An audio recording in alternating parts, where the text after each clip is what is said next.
All right. Good to see you all. My name is Randy McCord. I'm one of the elders here and a teaching pastor. So it's genuinely my pleasure whenever I get to talk to you. It's about the funnest thing I ever get to do. Well, we made it through Thanksgiving, right? And looking at myself in the mirror and now some of you, I believe that the main food event day itself and all that pie and leftovers for the last week, well, you can't just throw it away stuff, has made us more substantial people than we used to be. And now we're off to Christmas, right? Huge event in our society. So in honor of that today, we're going to talk about Christmas, gifts, and faith. Before we do that, let's pray. God, we just ask that you would be with us. We've had an awesome worship. Your spirit, we sense, is in this place. And I ask, Father, that you would continue that you would move in each of our hearts and our minds, that you would help me to speak only what's useful, that you would, more importantly, help each of your dear people here to hear what they need to hear from you, and that the Spirit would give them a thought or an idea or a revelation that they've not had before. And we can leave this place better able to serve you, more joyous in our relationship with Jesus, and more effective in our membership of this body. We pray, God, that you would be with every fellowship of your people around the world this day as they meet. Bless them and keep them in your care. All these things we ask in the name of Jesus. Amen. Amen. Okay, so faith and Christmas presents. I think we're on pretty solid ground here because most of you know about faith already. And probably every one of you has at least received one present in your life, so we shouldn't have any shocking revelations in this text.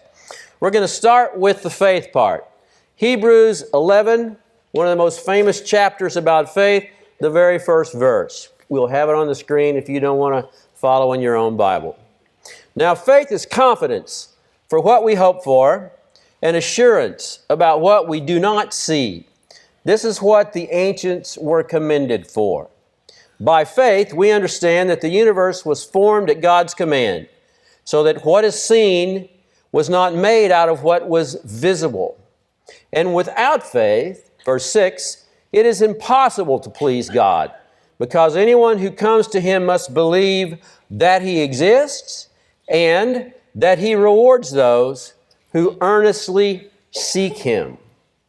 Now, my friends, your faith is the most powerful and important thing you will ever own in your life. No matter how wealthy or poor you may be, faith is your greatest asset. It's the key to all that matters for you in your life ultimately, and faith is a very unique combination of factors, as this text tells us. It tells us that faith is confidence and assurance. Now, those are words of certainty, wouldn't you agree? But we're certain about something that we can neither see or feel or know for fact that it exists. It's just what we hope for. So faith is primarily, as I see it, the concept of trust in God. Trust is the primary underlying factor of your faith. And trust is sometimes hard to have, but if we don't have this trust, this faith, the text makes it clear that we can never please God, and that is the key to our eternity.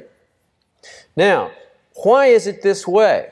It's this way because God demands from the very beginning of creation that we trust Him.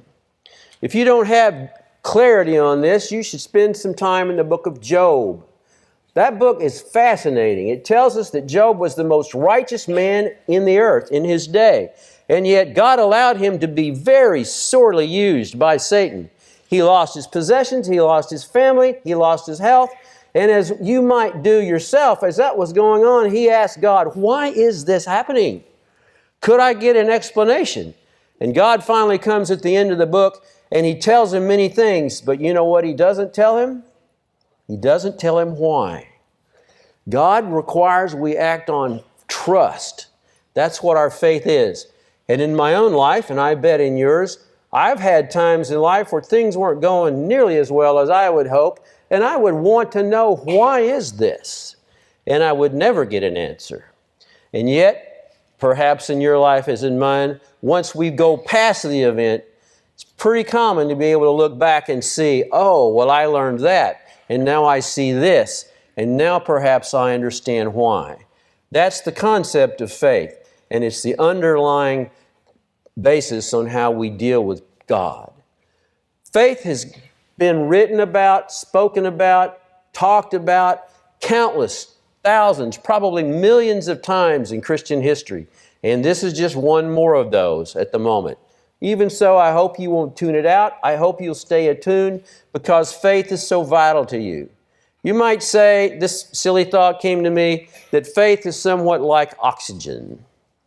Now, how many of you spend a lot of time thinking about oxygen? No. But what do we know about oxygen? We know a lot of things. It's all around us, right? And you have to have it, right? And you can't even go 5 minutes without it unless you want to be in severe straits.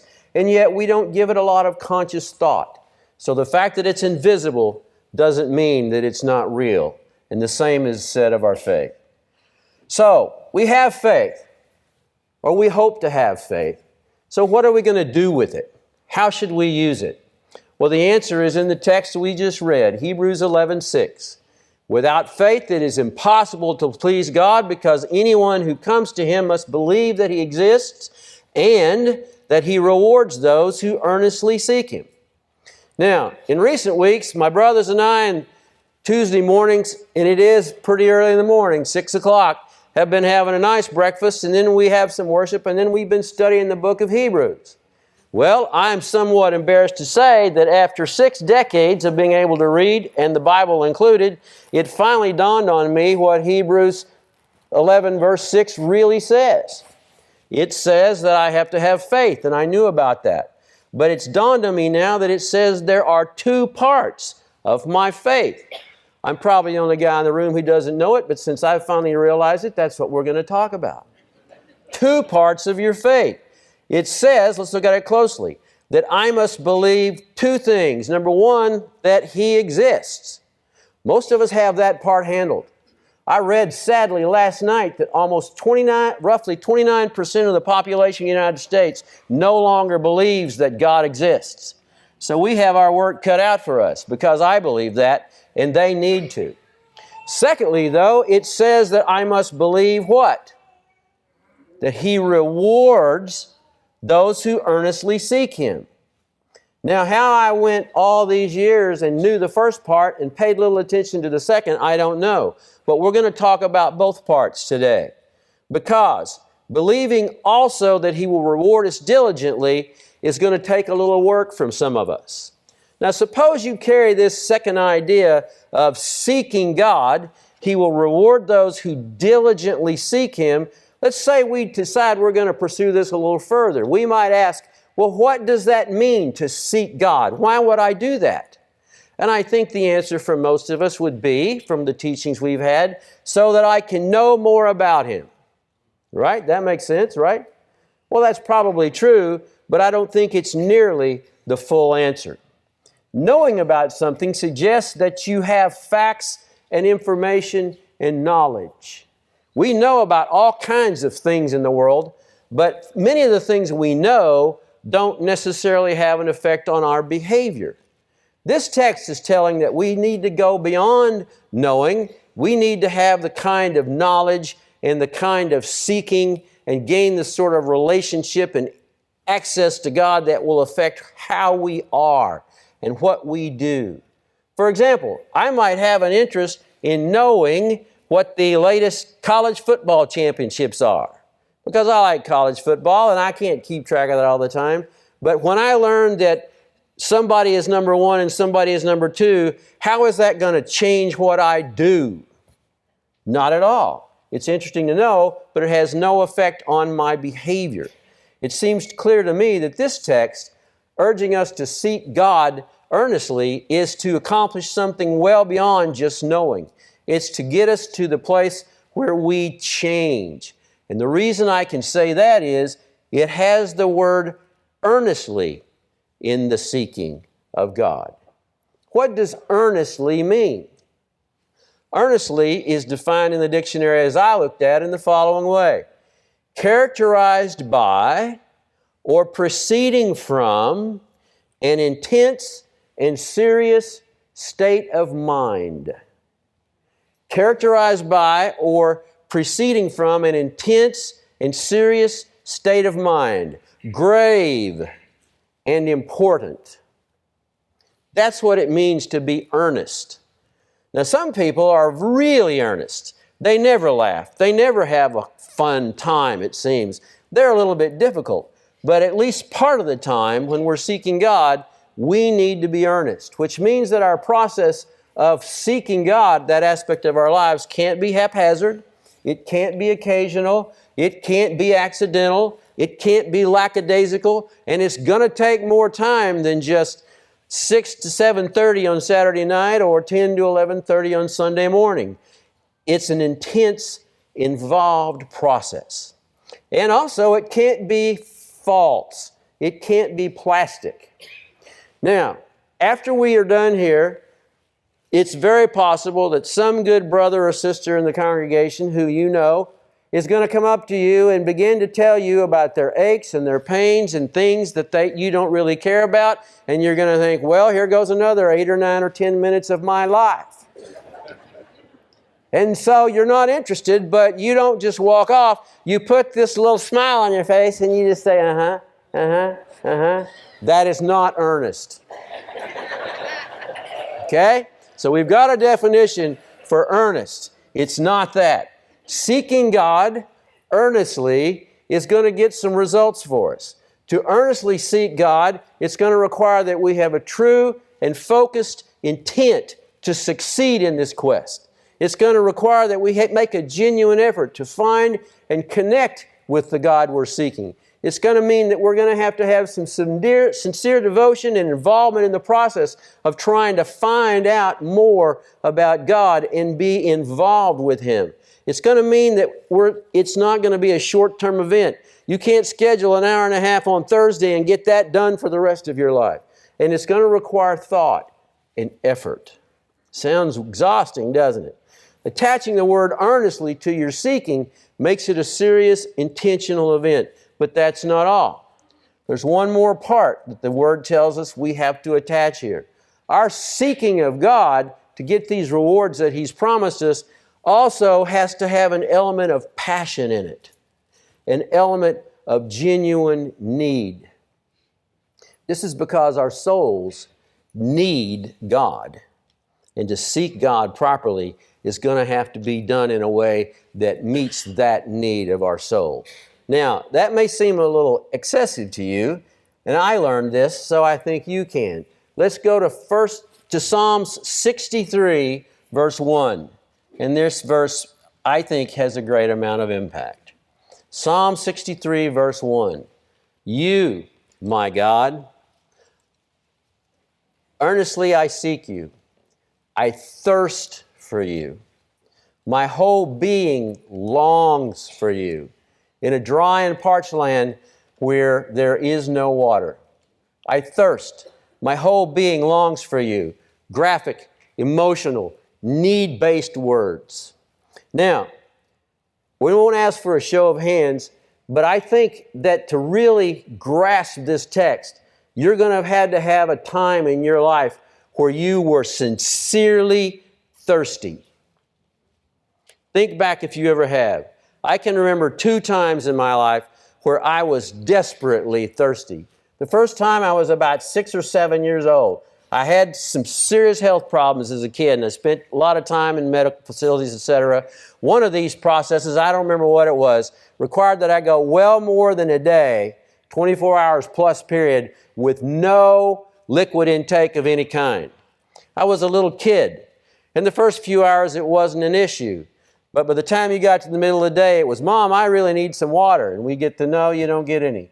Well, by the time it was 24 hours later, I was consumed with just one thing. I need water. I didn't want to play. I didn't want to eat. I didn't want to toy. I didn't want to talk to anybody. I wanted something to drink. It was an all-consuming thought. Have you ever been there? There's really nothing quite like it. The second time I remember being in that situation it was when I was 21 years old. myself and several of my friends had just graduated from college, so we should have been smarter than we were. We were traveling across the country to go to my wedding. They were the groomsmen. And we stopped at the Grand Canyon. None of us had ever seen it. Well, there on the edge of the Grand Canyon at about 7:30 in the morning, somebody says, well, let's just hike to the bottom. 5 college degrees, not a lick of sense among us. And so we did it. All the way to the bottom. It's a mile deep. You can't just walk straight down a mile, so you walk several miles on switchbacks. You get down and the sign says, don't go up this trail unless you have 12 hours of daylight and a gallon of water. We had neither of those. So you walk down the trail, the river several miles, and you go up this other trail that's supposedly better, but I nearly died on both of them. No water is the point. I missed pretty well the glory of the Grand Canyon because all I could think of was how thirsty I was.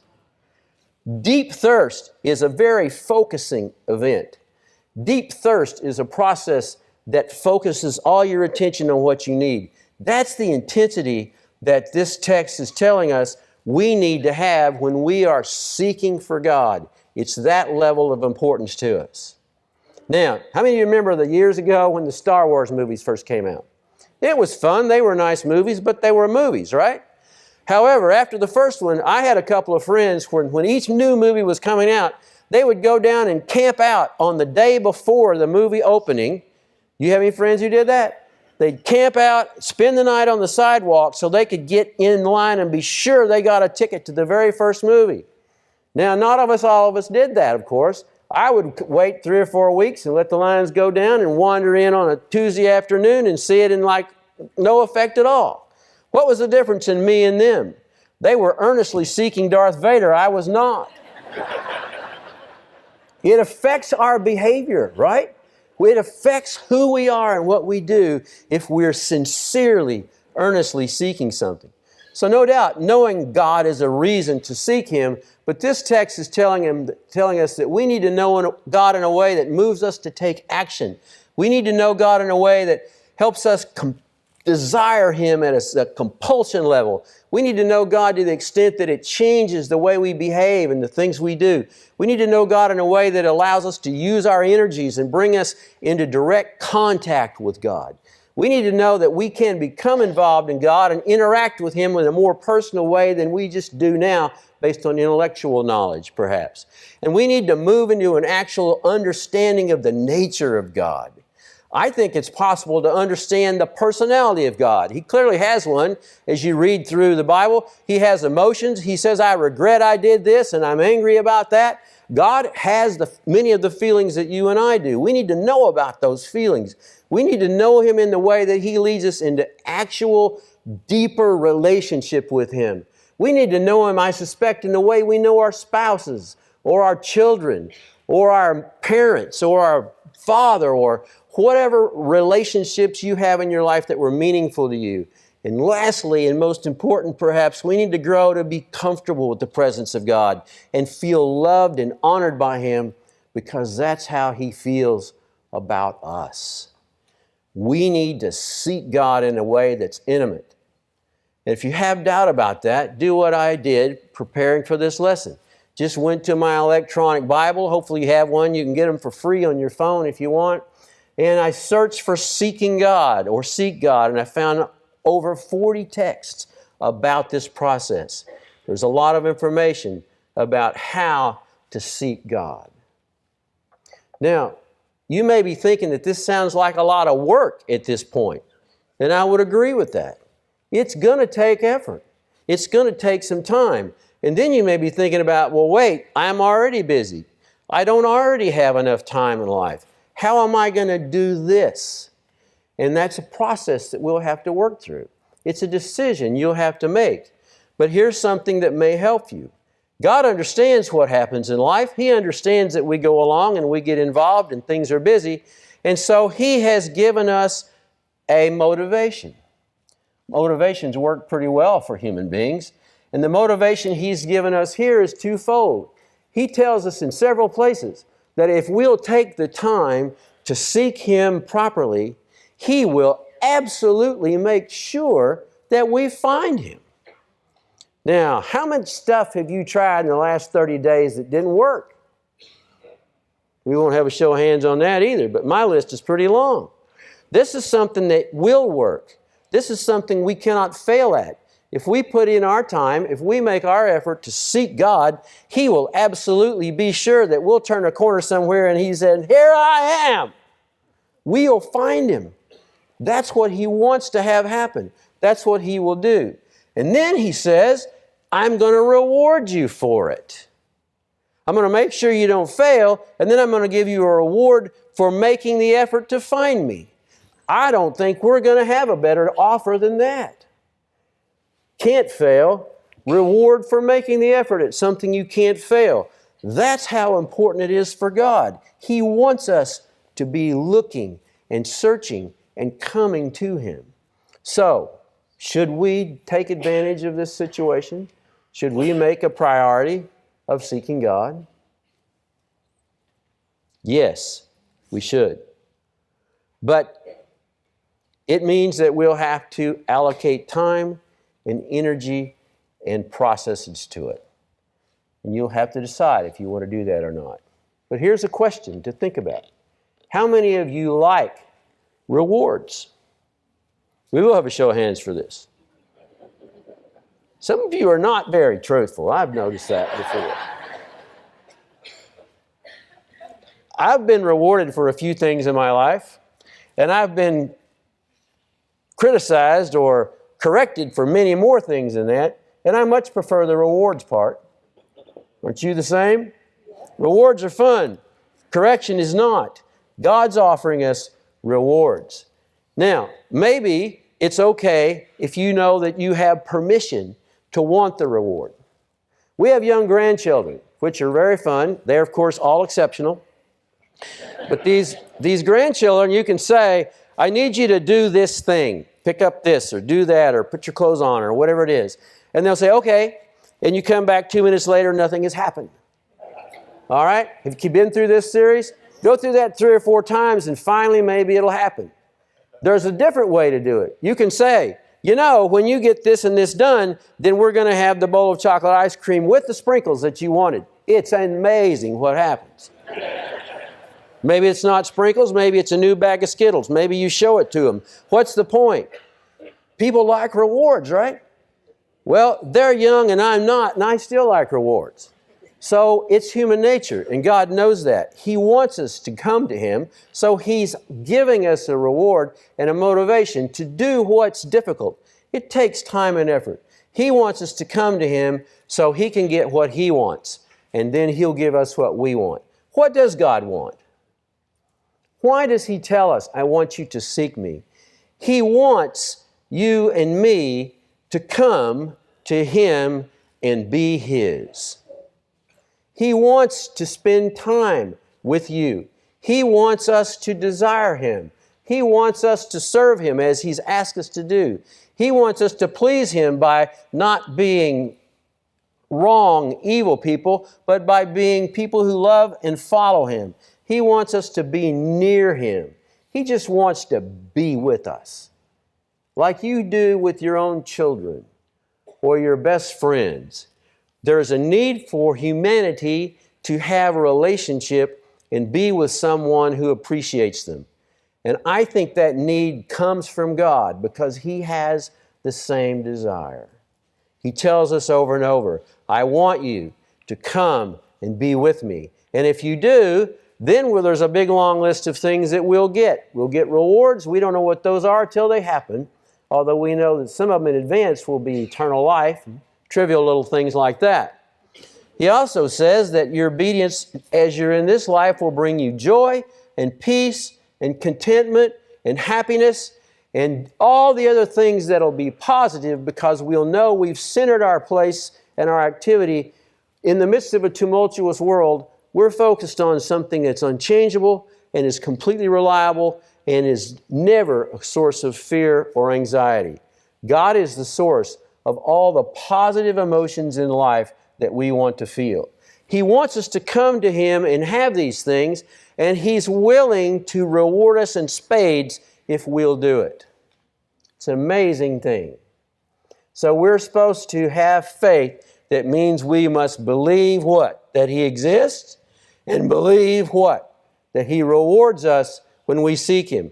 It's so important to Him that we grasp the reward part that He requires us to take it as an aspect of who He is. And that's pretty motivating. So here's the question. Is it possible for you to just have part one of that faith and not part two? I think it is. For about 4 decades, my wife and I were members of a denomination that, perhaps like many of you, who was really big on the knowing God is alive part, but they were a little vague on the rewards. Their God was more of a keeping the checklist on you and be sure you did it right.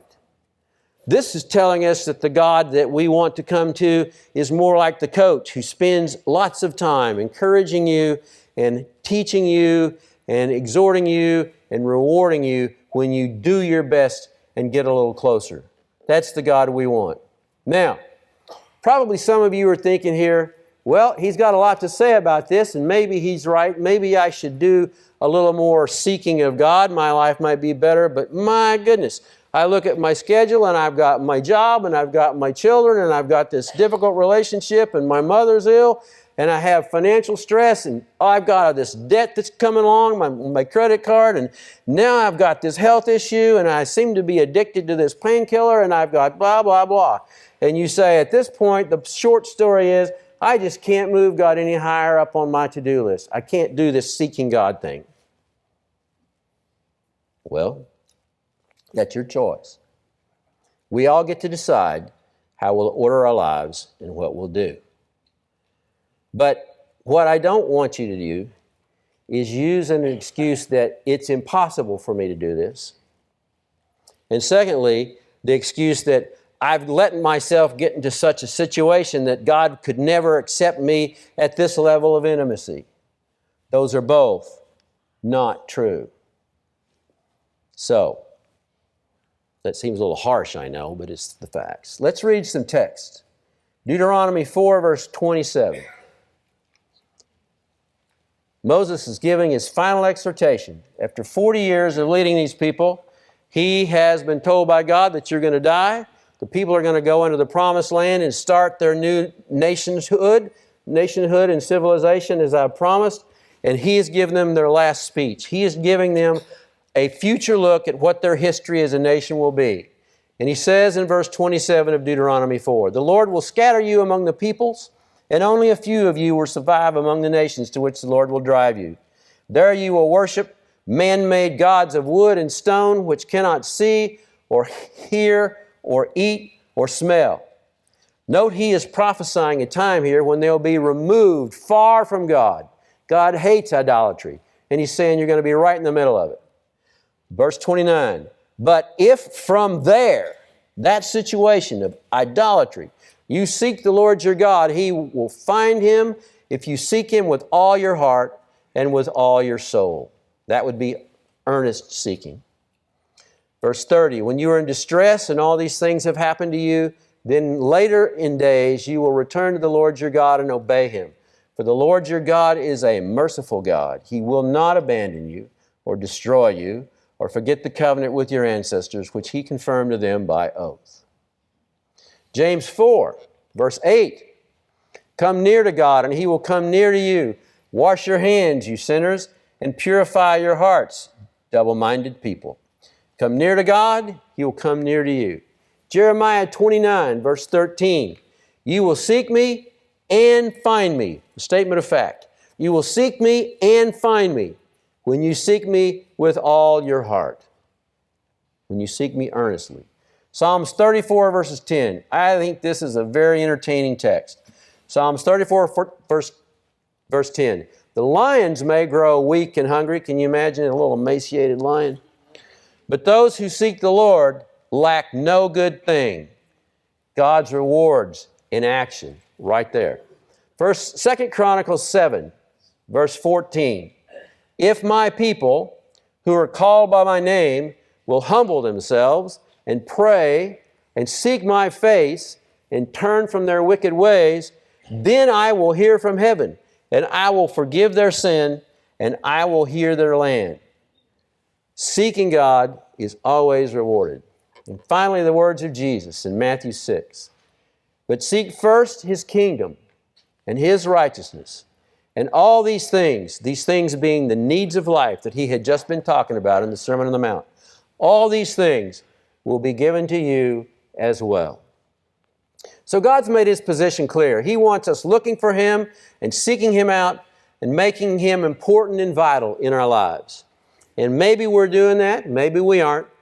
But whatever our decision on that may be, until the day we die, we're still here in this world and involved in the demands and activities and expectations that we have to go through.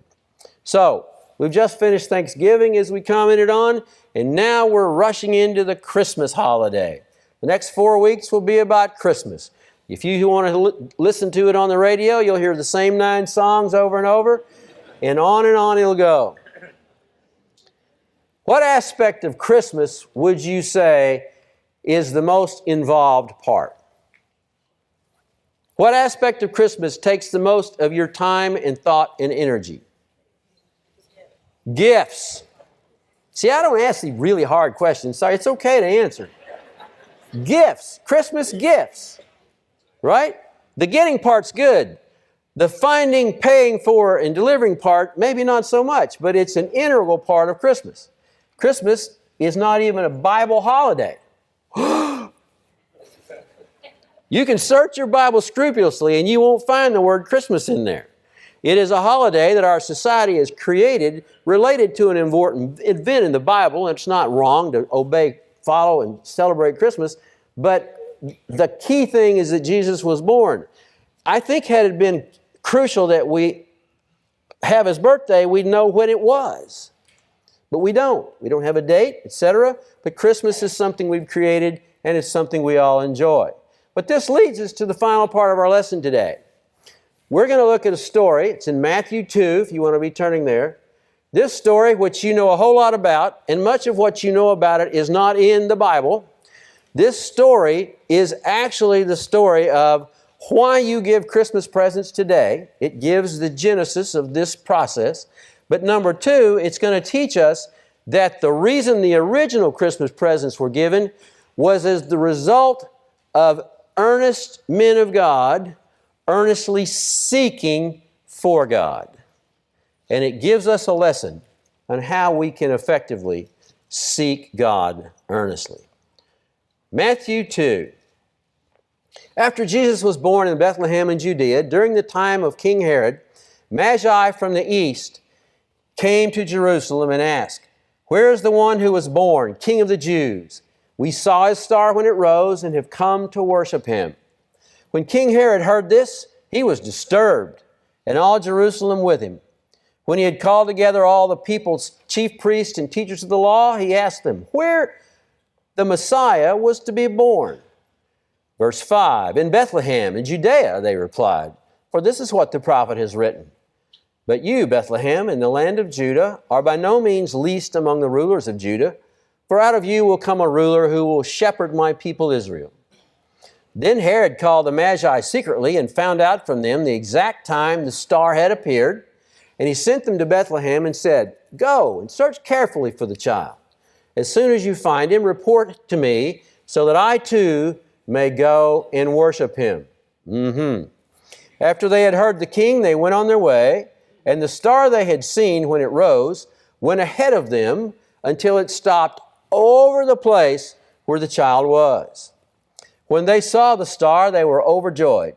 On coming to the house, they saw the child with his mother Mary, and they bowed down and worshiped him. Then they opened their treasures and presented him with gifts of gold, frankincense, and myrrh.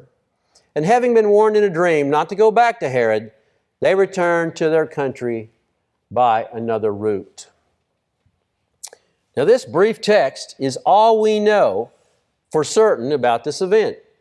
But over the centuries, as we've led to our celebrations of Christmas to this day, much has been created around this. So we're going to talk about the process because it's a big part of our Christmas. Let's look at our first picture of the wise men. Men on camels, 3 of them. Typically, these guys are dressed as men in the Persia region of the world might have dressed in that day. This is what some artists imagined they looked like. We have no idea. Maybe they rode camels and maybe they didn't. It's not unreasonable that they would have. Let's review what we know and what we don't know about these men. First off, we don't know who they were or what they did for a living. So, the Bible calls them, most translations just call them magi or wise men. A few translations I looked at call them astrologers or men who studied the stars, and one even called them a band of scholars. Every translation I saw says that they came from the east. Now, that's all we know, and if you look at the map of the world at that time, the civilized part that we know about, you have Palestine kind of over here on the left side, and then you have about 2/3 of your map going this way, which is east. If you are in Palestine and you want to go east, you'd eventually end up, after several years of walking, I guess, in the land of India. That's how far it is. It's a vast area in the east, so they could have been from anywhere, although the most common guess is that they came from the region in the east called Persia. We don't know how many of these people there were, but we always see how many in the photos. 3. You know why we see 3? 3 gifts. They're really, I guess, too heavy for people to carry, so you can only have 1 gift per person. I don't know, but that's what we see. We also don't know when they came. The nativity scenes that we see out, I guess you used to see them on the courthouse steps. You probably don't see that anymore, but nativity scenes always show them where? In the stable. Well, that's almost absolutely categorically not true. Most scholars would guess that it was at least a year and maybe as much as 2 years before these people showed up and were present and made their inquiries and came to see the child Jesus. And a reading of the text makes that pretty clear. They weren't in a stable. It says when they came to the house where he was, and on it goes. So, quite possibly these men were astronomers, more likely astrologers, which was a common science in those days. They do specifically state that they had come why? Because they saw the star from where they were, that they knew what the star meant. It meant that this promised child had been born, and they're there to see him. Now, how did they know that? We don't know for sure. Maybe God just gave them the idea, but there is a process by which they could have come to this knowledge. The Persians had been and were a large nation, and they at one time had taken over the conquerors of Israel. You may recall from your Old Testament history that the Babylonians had conquered the city of Jerusalem in the southern kingdom. The history flows, several years go by, and then the Persians end up taking over the Babylonians. So the Persians would have had everything the Babylonians had. The Persians and the Babylonians, we know, had libraries, and when they conquered people, they would gather up their important information. That would have included, no doubt, the scriptures of the Hebrews, the scrolls of the text of the Old Testament. So maybe these men had access to that. And if they had read those, they would have no doubt come across some of the prophecies that we find in various places. Numerous prophecies in the Old Testament talk about a king being born, a star appearing, etc., and that could have been the source of their information. Whatever the source of information was, when these men who were actively searching saw this star come up in the heavens, because they were paying attention to those things, they knew what it meant. And once they knew what it meant, that it was a sign from God, then they decided they must go and see it themselves.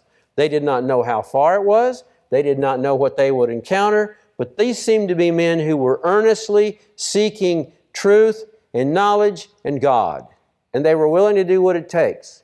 Well, as it turned out, if they were from Persia, it took about a 1,000-mile trip. And it turned out, if you're going to go 1,000 miles on foot, you have to carry stuff to eat and stuff to live with, and so you probably did have a camel. You may have had 10 camels, and it would have taken some time. I read that the common caravan of camels would make 20 miles a day. Well, so if you had the stamina to walk 20 miles a day and ride your camel 20 miles over the desert every day, could you do it 50 days in a row? I don't think so. So you'd have to have days off. It took them months to get there. How long, we don't know. You think it took a significant amount of money? No doubt it did. And it took a lot of time. So then they finally get there and they march right into King Herod and they say to him, "Hey, where is the real king of the Jews?" Now, what's wrong with that picture? Herod was a very not good man. He was a tyrant.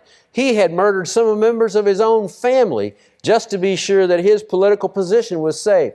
Herod treated himself as the king of the Jews, and he didn't want to give the job up. So when these guys show up asking, "Where's the real king of the Jews?" they were showing a great deal of fortitude. They were brave, they were bold in their seeking of the God they were looking for. God protects them. I think that's part of their reward for earnestly seeking God. Herod doesn't have them executed. He uses them as a confidant, and he sends them on their journey. How cool is that? Only God can work that out. And he lets them go and find the Christ child. God keeps doing his part. How many stars have you ever seen that go specifically in a particular direction and camp right over a certain house? That's what I think this text is telling us. I don't know if it was a star or just a celestial light that God needed, but God was involved and they find the child. And here's how we know how earnest these men are. When they appear, what do? These wealthy, educated men of power and substance in their clothes in this humble house fall to their knees and worship a little boy. Now, is that earnestness in action? Is that truly seeking and then being willing to accept what you find? Yes, it is. An excellent illustration to us of who and how we can earnestly seek God. So, we have a couple more pictures. Let's look at the next picture we see. This is the men as they may have looked, and they're carrying their gifts. And let's look at the next picture. The next picture there is no doubt, I think, probably fairly accurate. These men of renown or unusual dress, their big camels and their procession would have showed up in a little town of Bethlehem and gathered before a certain basic house in a neighborhood. I guarantee it drew attraction in a Jewish community. Jewish people are very community-oriented and they keep track of what their neighbors are doing. This is just some artist's concept of what might have happened as they're presenting their gifts. But when they go in and they see the child, they don't stand on any ceremony. They are there to worship. And as a part of their worship, what do? They give what every person in the Jewish society gave. Part of your worship was to sacrifice something to God, as I understand it. Their sacrifices were gold and frankincense and myrrh. Let's look at the pictures. That's examples of what the gold, frankincense, and myrrh may have looked like. Now, it would be an interesting lesson on another time to talk about what the symbolism of those gifts could be, because they all tie back to Jewish history and they all have an impact on the life and events that this child would encounter. But that's not the purpose of our lesson today. So, earnestly seeking God, I believe these men showed us how to do it. The gifts that they used as a part of their worship, once they found the God and the thing they were looking for, those gifts is what we have taken and built a whole process around. The gifts that they give as a part of their worship to God is why you go out and load up your credit card and spend countless hours every Christmas. The gifts weren't to them like they may be to you. But what I hope we can do with this brief message and the time you spend here today is use this as a reminder that as we move through the Christmas holiday and as we go through the processes of our lives in our holiday season, that every time you give a gift or receive a gift or are dealing with gifts, that you'll be reminded what they really mean. They really are the evidence of sincere people who want to find God, seeking earnestly, going through difficulties, ordering their time and their money and their daily activities to help them seek and come in better contact with God. And they represent the gladness and the joy and the worship to that deity when these people in their earnestness had found that relationship. So, we can emulate the wise men in our own lives and in our own activities by behaving in a way that honors God, by behaving in a way that increases our wisdom and our understanding, and by asking and seeking God's help, moving into closer relationship, and coming to know Him in a way that is the way you know others that you love. God will reward us, whether it's Christmas or the 4th of July or any other time. I thank you very much for your patience and your attention as we've gone through this message. This is the time when we would normally have our communion. So if you'd like to get the emblems, they're at various places around the auditorium. Come back to your seat. We'll take them together. So God has given us lots of great promises. And yet He knows it's hard to be a person. It's hard to be a human. We get distracted. We have all these issues in life. We have all these things that go wrong. Our children get sick, and you name it, it happens. So He gives us reminders along with the rewards. One of the reminders He gave is, He says, as often as you do this, when you gather together, do it in my memory. So in the memory of the ultimate gift of God, which is Christ, we talked about His birth today. We all know a great deal about His life and His death, and even better yet, His resurrection. And that's why we're here in this room. But even though we know these things, it's hard to always act on what we know. So God gives us a reminder. First little reminder He has is this little cracker you have. At a religious holiday that the Jews held very dear, He takes something that they used, the unleavened bread that they had in their feast of the Passover, and He says, this means something new now. This piece of bread now is my body, which I'm going to give up for you. And those men listening to Him must have thought, this is weird. But by that time, the next day, they fully understood, did they not? That He meant He was going to die for His friends, and He did that for us. He says, you're my friends if you love me and you obey me. Here we are, doing our best to be obedient. We have this wonderful little reminder of how much God has given for us and how earnestly He wants us to seek Him and come to Him in return. So let's reflect on those things as we partake of this emblem.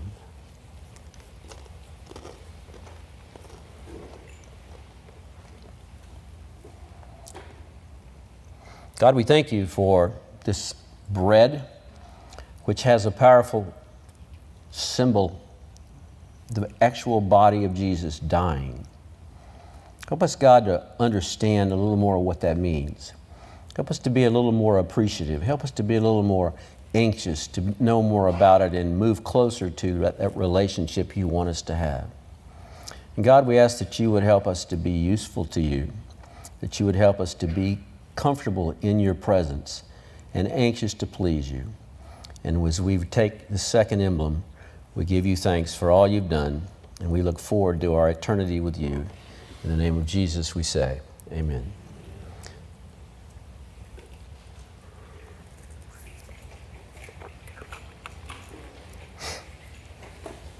Well, it's been wonderful to be with you, to see you all here in this room. There's a few more of you, like a factor of 3 than there were last night. So it makes a difference when there's so many of you. Thank you for coming. You could be a lot of different places. If you'd like to talk to a pastor or someone about your relationship with Jesus, there'll be some people here to do that with you. If you need prayer, there'll be some special folks over here on this side of the building to pray with you for as long as you want. If you're hungry, there's a meal for you at no cost in the cafeteria. There's all kinds of activities coming up. Then you can see about those in your bulletin. And as we go, I want us to close with this thought. Jeremiah 29, verse 11. For I know the plans I have for you, declares the Lord, plans to prosper you and not to harm you, plans to give you a hope and a future. Then you will call on me and come and pray to me, and I will listen to you. You will seek me and find me when you seek me with all your heart. May God bless you at the deepest level possible. Have a great week. Thank you.